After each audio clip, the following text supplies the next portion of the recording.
सुबह की रोशनी नर्म थी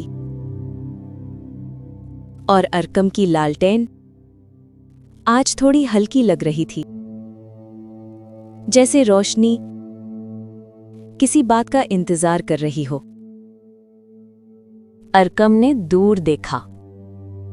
कुछ रोशनियां उससे ज्यादा चमक रही थीं और उसके दिल में एक हल्की सी उदासी आ गई। उसने खामोशी से सोचा, या अल्लाह, मेरे पास कम क्यों है? ये सवाल उसके दिल से गुजरा। फिर अरकम की नजर लालटेन पर पड़ी। वो हल्की थी, लेकिन अभी भी जल रही थी। अरकम ने गहरी सांस ली और दिल से कहा,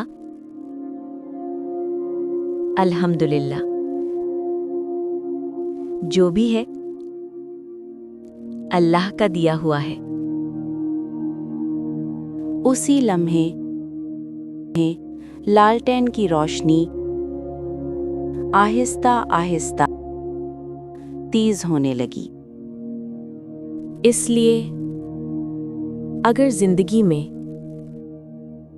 नेमतें छोटी लगें तो उनका शुक्र अदा करो,